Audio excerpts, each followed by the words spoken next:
morning. Your pastor Paul is a good friend of mine, like he said, and as you know, he loves God. Paul, we went to Bible college together, so he's always challenged me with how much he loves the Lord and his passion for the Lord, his passion for people. As you know, he loves people. He's a great communicator of the gospel, a great speaker. As a matter of fact, he's one of my church's favorite guest speakers to have. Last time he was there, one of the ladies that's been at my church a long time said, "I think he's my favorite preacher." I was like, that hurt my feelings. We're so thankful to be here. I'm not surprised at all that right just a few minutes ago as I was holding this little boy, because your pastor does jujitsu and wrestles and arm bars and chokes people out, that while I was holding this little boy, he was headbutting me and grabbing me and intimidating me. And so I was like, well, I'm in Paul's church. Hey, also welcome, like Pastor Paul said, welcome everybody online. Getting online and watching a service here is a great way to kind of check the church out in a very non-threatening way, a very safe way. But really, you got to come here. Like, you got to come here on a Sunday, because what makes this church great is the people. You guys are so friendly. And as I came in, and many of you didn't know me, I was greeted and welcomed. And so if you're joining us online, you really got to come check it out live. Come check it out and meet the people. So real quick before we get rolling, I want to introduce my wife, Diane. 26 years we've been married today, and here she is sitting in the front row. So I know some of you are like, 26 years? You look like you're 26 years old. I know. Thank you. Let's talk about moments. Our lives are made up of moments, and some are really great moments, and some are difficult moments, and they're trying and they're challenging, and some moments and activities that we're a part of are kind of everything all rolled up into one, like this commercial I found. Go ahead and let's play that.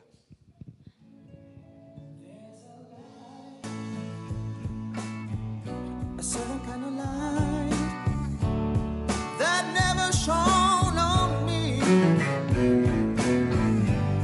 I want my life to be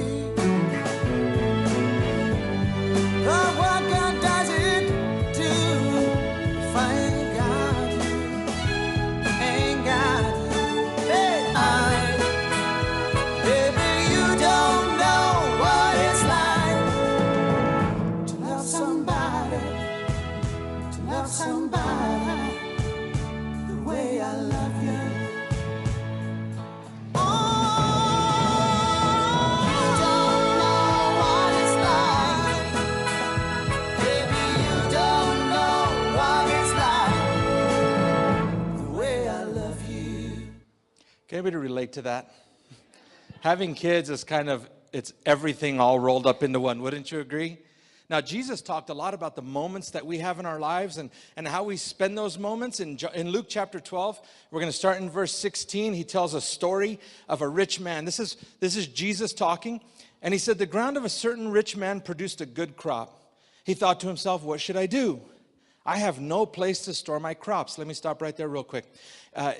This man was very wealthy. He had so much wealth, he didn't know what to do with it. If you're here and you have so much wealth that you don't know what to do with it, talk to Pastor Paul after service. He knows what to do with it. All right?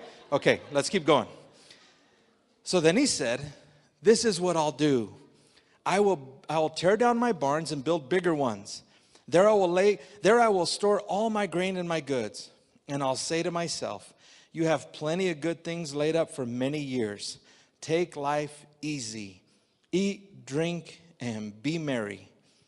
But God said to him, you fool. Everybody say fool. Say it like Mr. T. Fool. Let's try it. That was horrible. Okay, let's try it again.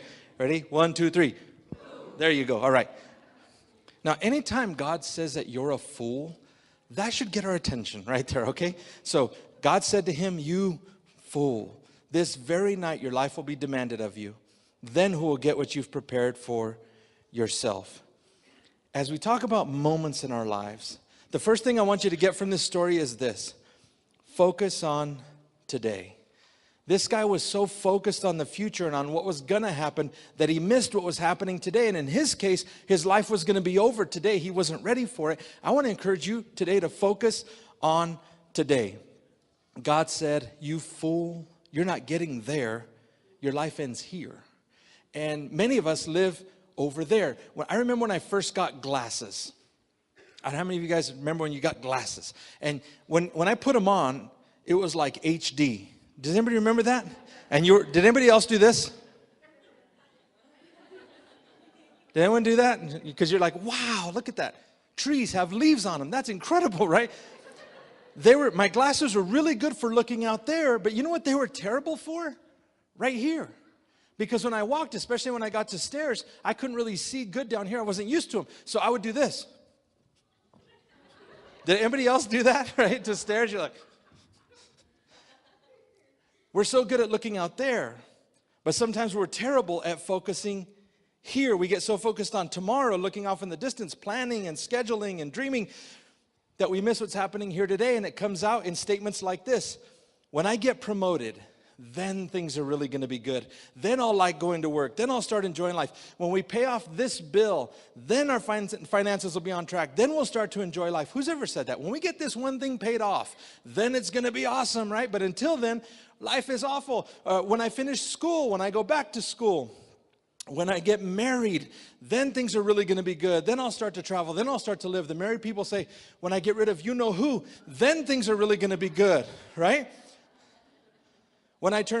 Teenagers say, when I turn 16 and I start driving, then I can go anywhere I want. I'll do everything I want. When I turn 18, then I'll move out. Then I'll make my own rules. Nobody's going to tell me what to do. And then you moved out and you said, man, it was awesome living at home. Like, I wish I could go. We say when we have kids, when we get the kids potty trained, when my kids can get their own shoes on, when the kids graduate, when we get rid of the kids, when we buy a house, when we sell the house, when we put the yard in, when we finish the basement, when we get a new car, then things are really going to be good. But if we spend all our time living out there, we're missing what's happening right here. I have 3 kids. I have a daughter who's 25, a son who's 22, and a son who's 18. How many don't think I look old enough to have kids that old? The rest of you, what? You think I look old? Okay. When my daughter was born, she was just a little baby. I bought a video camera. Some of you guys don't even know what a video camera is, right? It was a separate machine that did some of the stuff your phone does. Okay. I bought this video camera, and I remember I would follow her around filming everything. How many of you do that with your kids, right? You have 5,000 pictures in your phone that you've never looked at once, but you want to. So I remember walking around and filming her. She was at the park, and I would film her, and then she was having a tea party, and I'd film her, and she was playing in a room, and I would film her. And then I had this thought: I'm not in any of the videos because I'm so worried about forgetting and missing and looking back that I'm not enjoying the moment with her. And so I made a very conscious decision to take the camera and put it down and get in the videos. And I want to encourage you, stop living in tomorrow and just start living today. Get back into where you're at today, because we spend so much time worrying. Philippians tells us this, and I think Paul has a message for us in this verse. Some of you have heard this verse. Philippians chapter 4, verse 11. He says, I have learned to be content, whatever the circumstances. I know what it is to be in need, and I know what it is to have plenty. I have learned the secret of being content in any and every situation. Whether well-fed or hungry, whether living in plenty or in want, I can do all this through him who gives me strength. Paul says right here, right now, whether I'm hungry or whether I have plenty, whether I have more than I need or whether I'm in lack, I'm content. And I've started to say that out loud myself. I've started to say right here, right now, you know what? I'm content. I'm good. Doesn't mean I don't want more. Doesn't mean I don't want my church to do good. Doesn't mean I don't want things to grow. It doesn't mean I don't have plans. But right here and right now, I'm content because God has been good to me. And some of you might say, well, God hasn't been good to me. Well, let me help you. You have enough health in your body to be here today. You should be content. You had enough gas in your car to make it. I don't know if you're going to make it home, but you made it here. You should be content, right? You're not in a hospital this morning. I have a lady in my church who's in the hospital right now, and they told her she's got 2 weeks. You should be content. God, right here, right now, I'm content. I want everybody to say that with me. On the count of 3, ready? Just say, I'm content. Ready? 1, 2, 3. Say it again. I'm content. God, right here, right now, thank you, because I'm content. I know you want more. I know you want things to change. I know you want to lose weight, or I know you want to gain weight or gain. I hate people that want to gain weight. Man, forget you guys, okay? But I know you want to buy a house or sell the house or burn the house down or whatever it is you want. I know you got stuff you want to do. But if you're not content right here and right now, you're never going to be content. You're never going to be happy. I promise if you had twice the money and twice everything that you have right now, you would still be stressed. Because you're never going to be happy if you can't right here and right now say, Lord, thank you. I'm content. If you don't hear anything else I say here today, hear that. Lord, I'm content. Thank you. One of the number one prayers I think we need to pray is, God, thank you. And I don't pray that enough. And if we don't say it, if we don't ever say we're content, we're going to be like that man in the story, focusing on tomorrow when you'll finally be content. Jesus is saying, I want you to be content today. The second thing I think we can learn from this story is whatever we've got to say, we need to say it today. Luke 12, the guy says, I'll say to myself, you have plenty of good things laid up for many years. Take life easy, eat, drink, and be merry. But God said to him, you fool, this very night your life will be demanded from you. Then who will get what you've prepared for yourself? You know who the greatest enemy of today is? It's tomorrow. I'll do it tomorrow. I'll call him tomorrow. I'll fix things tomorrow. I'll apologize tomorrow. I'll make things right with my sister tomorrow. I'll fix things with my dad tomorrow. I want to encourage you to say it today. Proverbs chapter 12, verse 18 says, reckless words pierce like a sword, but the tongue of the wise brings healing. There was an 89-year-old man, and he was literally on his deathbed, laying in his bedroom, waiting to die. When he smells the most beautiful smell, he hadn't smelled it in so long, his wife is baking his favorite cookies. And he thinks to himself, oh, my faithful wife, I love her so much. She knows I'm about to die, and she's trying to send me out with my favorite cookies. So he takes every bit of strength he has left, and he sits up in the bed and throws his feet over the side. And with all he has, he stands up, and he kind of shuffles down the hall, leaning on the wall, and he turns around, and he sees the kitchen is covered with hundreds of his favorite cookies. So he kind of takes his last bit of strength and he walks over to the counter and he puts his hand on one of the cookies. And just when he touches it, his wife hits his hand with a spatula. She says, wow, leave those alone. They're for your funeral.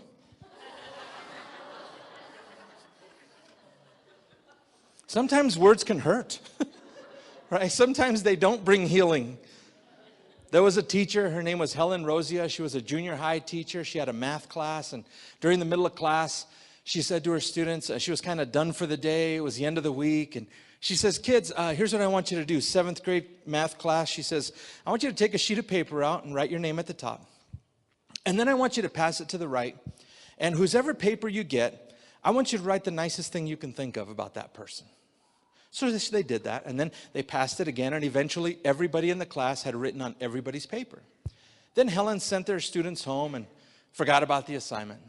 Several years later, one of her students, Mark, was killed in Vietnam. It's a true story. And at his funeral, Helen showed up, and several of her former students were there, so it was like a little reunion, and they're all sitting around this table, and Mark's dad walks up. And he says, you must be Mrs. Rosia. She says, yeah. He says, I want to show you something that they found in Mark's pocket when he was killed. And he takes out this old folded up piece of paper, unfolds it. It was that sheet that all the students had written. And they wrote things like, Mark is funny. Mark is kind. Mark's a good listener. Mark is a good friend. Mark is cute. Mark is good to be around. And he says, Mark carried this with him every day. These kind words that his classmates wrote about him. And one by one, the classmates that were there started to smile. And one named Charlie said, I keep my list in my desk drawer. Another one, Eddie, he said, I put ours in our wedding album. Marilyn said, I have mine too, right here in my pocketbook. Vicky said, I keep mine in my diary. Words are powerful. And the words that you share with your kids are powerful. The things you say to them are powerful. You can't tell a kid you're stupid and think that's not going to affect him. On the same time, I want to encourage you, find something about your kids, speak life to them. Encourage them. Say, son, I'm proud of you. And if, well, Angel, you don't understand. My son hasn't done anything to make me proud. Find something. Let me give you an idea. Son, I'm proud of you. The judge could have gave you 5 years, but he only gave you 3 months because he can tell that you're doing better. Find something. Look at your kids. Find something to be proud of, because you know that the world will chew you up and spit you out. Just by it. You're not trying to do anything except survive, and the world will eat you up. And if you don't do it, who's going to do it for them? If you, who loves them the most, doesn't do it, doesn't look them in the eye and say, you're going to make this family proud one day. You're going to be a success, son. You're a smart kid. You're going to be somebody. Your kids need those words from you. But Angel, nobody ever told me that. Then would you be the first one? Would you break that cycle in your family? Would you be the first one to look at your kid and say, I'm proud of you, son. You make me proud. I can't tell you how many funerals I've performed in the last 20-some years as a pastor. But you know how many times I've heard people say, I wish I could tell them one more time that I loved them. I wish I could tell them one more time.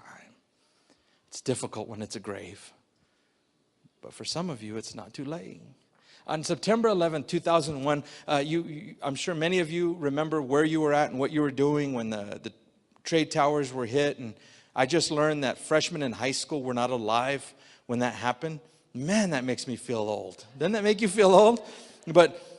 But many of you remember what happened on that day when our nation was attacked. And I remember watching a movie about Flight United 93, and they showed these people on the plane, and one of the things they started doing, some of you guys might remember this, is they took their cell phones out and they started calling people when they knew they weren't going to make it. Do you remember when they were doing that? And they would call, and they only had time for 1 or 2 phone calls, and they would call them, and they would say things like, I'm sorry, I love you, I'm not going to make it, I don't think I'm going to make it, I love you. And they would say that. And I started thinking about myself, and if I only had time to make 1 or 2 phone calls, who would I call and what would I say?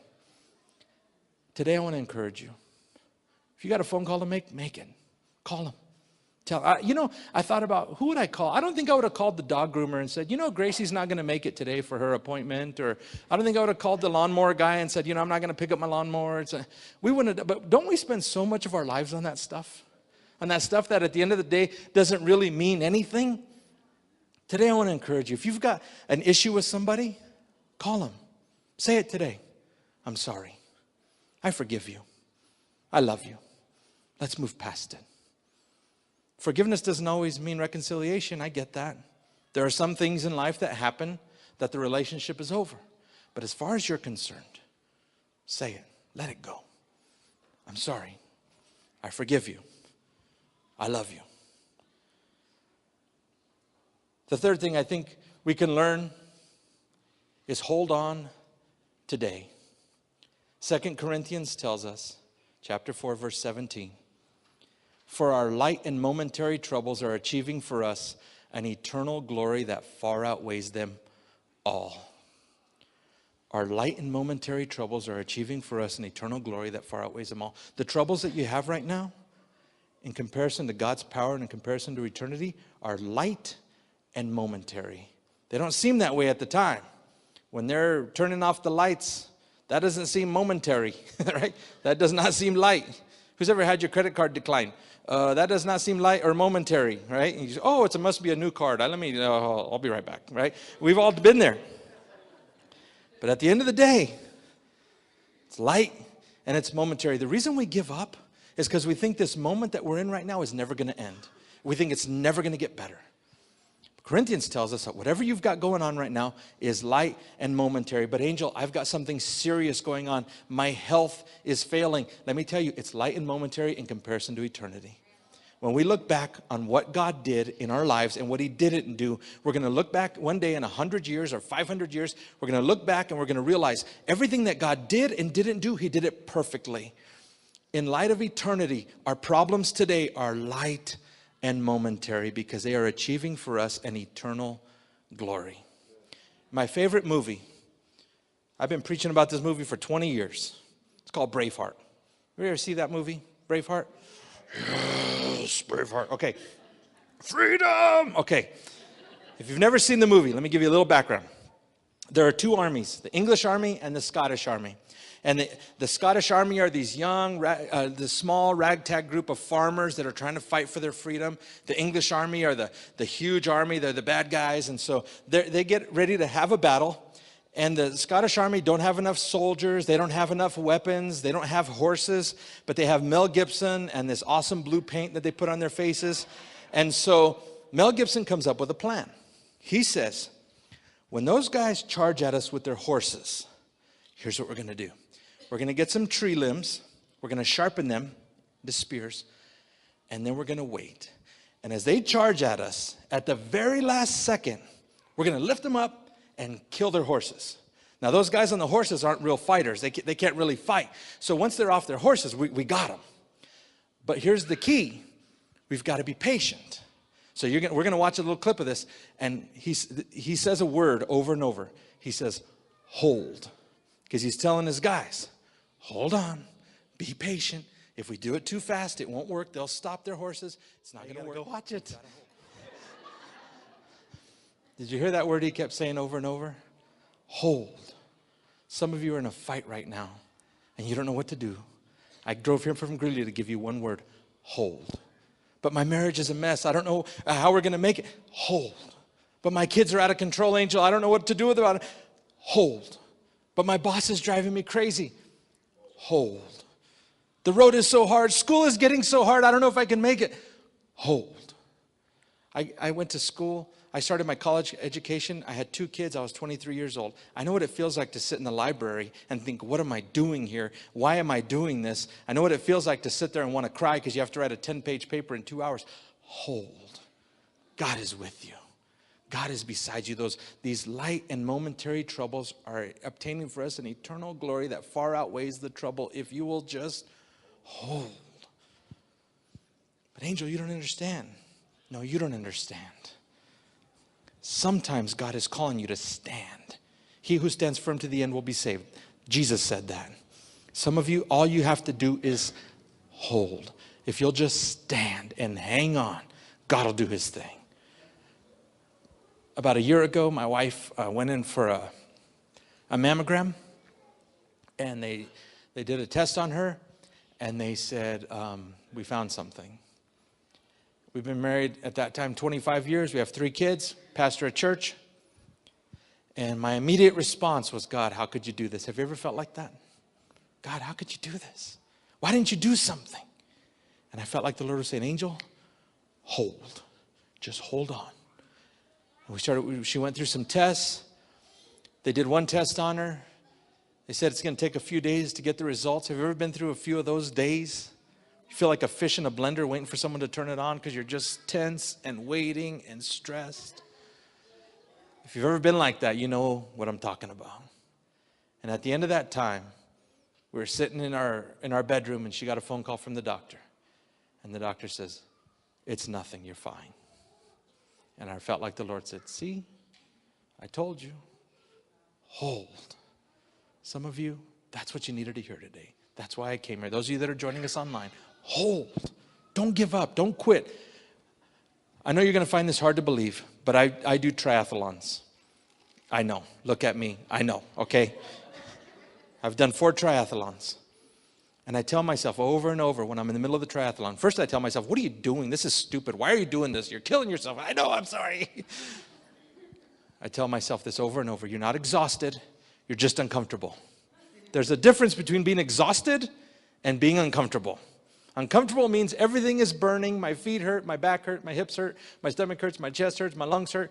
But I'm not done. I can go a little further. You're not exhausted. You're just uncomfortable. Hold.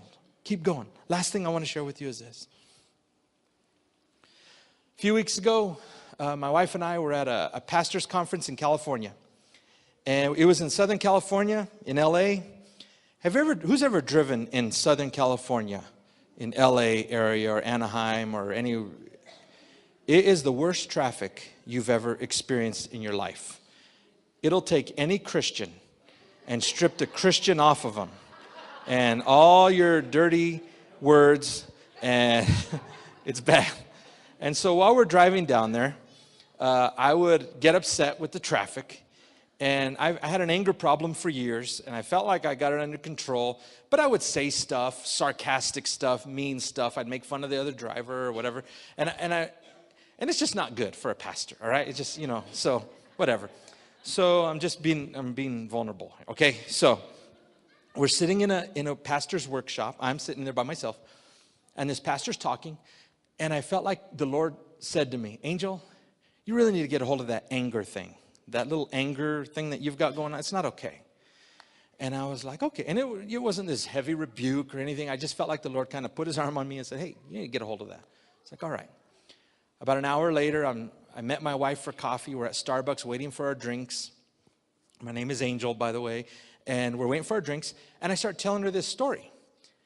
And I said, hon, I felt like the Lord is telling me to get rid of this anger thing.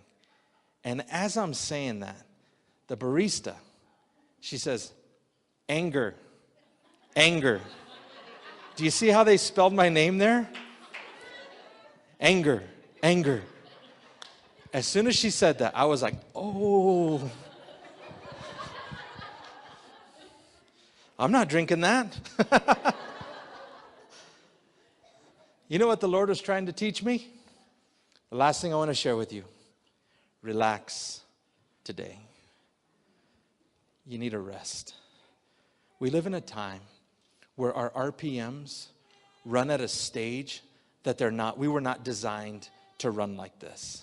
We weren't designed to get up at 5 in the morning and start running and run till 11 o'clock at night. You weren't made that way. God didn't design us that way, but for whatever reason, we've chosen to live that way. I want to encourage you today to relax. It's not a sin to say no sometimes. It's okay to say, you know what, I can't do it. I'm going to spend time with my family. Now, I'm a pastor, and everybody thinks that pastors, when someone gets sick or the cat gets diarrhea or whatever, we're supposed to show up and pray for them and stuff. And I do that, and I've done my share of that, and if someone's in the hospital, I'll be there. But there are times when I've told my church, if I have to choose between spending time with my family and showing up to pray for your cat, I'm going to pick my family because I only have so much of me. And I want to encourage you to do the same thing. Sometimes you have to pick. You have to choose. I want to encourage you to choose well. Sometimes you've just got to say, hey, I need to relax. I need to just take some time for me. I just got to, it's okay. I'm giving you permission to do that. Go ahead and call in sick tomorrow. Tell your boss. Just kidding. Don't do that. Don't lie. But how many of you have ever felt like you've overextended yourself? Like you're stretched too thin, right? That's not God's plan. I came here to tell you to relax. Let me finish with this. I think I shared this here the last time I was here a couple years ago, but I'll finish with this.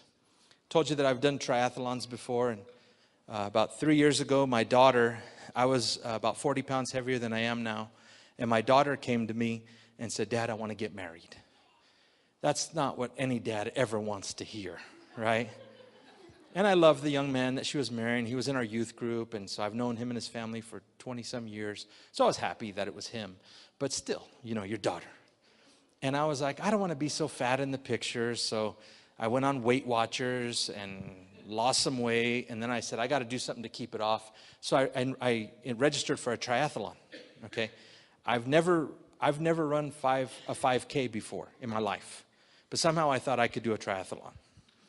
So this triathlon was you swim 400 yards in a swimming pool, and then you ride 10 miles on a bicycle, and then you run 3 miles, all right?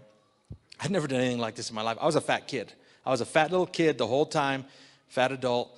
All right, I know it's hard for you to believe. Okay, so I signed up for this triathlon, and I train, and I train, and I train. I get there. It was in Steamboat Springs. I live in Greeley. There's about a 3,000-foot difference in elevation. I found out after I was in the pool, okay? So I get in the pool, I start swimming. First time across, felt good, like Michael Phelps, just swimming, no, not without the marijuana, but just swimming and felt good. Came back across, about halfway across. I have to go across the pool 16 times, okay? About halfway across this pool, the second lap, it felt like somebody jumped on my back. And I was like, so for the rest of 15 laps, I swam like this. All right, no cool, it was awful, okay? And the next group of people couldn't get in the pool until we were all out.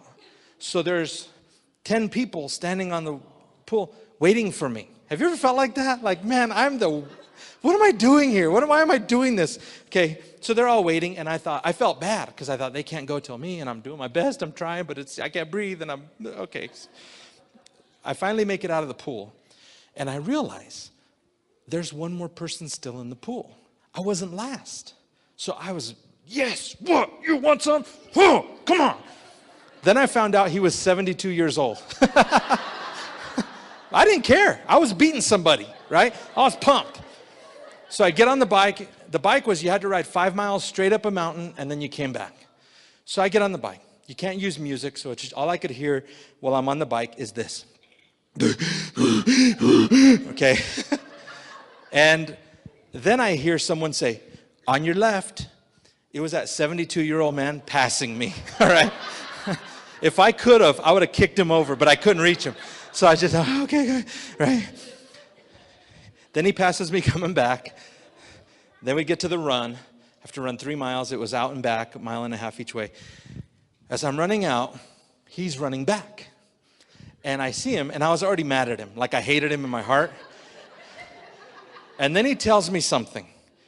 He looks at me, and he said, and I've been training for this for months. It's all I've thought about. It would keep me up at night. It was stressing me out. And he looks at me, and he says, you're going to make it. You're going to finish. I wanted to jump in his lap and kiss him. I felt so encouraged by that because I thought, you're right. I am going to make it. I am going to finish. There's something about when someone who's going through the fight with you encourages you. And that man encouraged me, and I did finish. And I came here from Greeley to tell you this. I know it's hard, but you're going to make it. You're going to finish. Coming from a guy who's bled just like you have, you're going to make it. Stay with it. Say what you got to say. Do that stuff today. Hold today. Relax a little bit. You're going to make it. Let's pray. Lord, thank you for giving me a chance to share with my friends here at Junction Community Church. There are people in this room, Father, that are going through a battle that we can't even imagine. There's stuff happening behind the scenes that none of us can see. Marriages that are struggling, God, addictions that we're wrestling with, problems at work, financial messes, our kids. God, we've all got stuff. I pray, Lord, that you would give each of us the strength to hold today.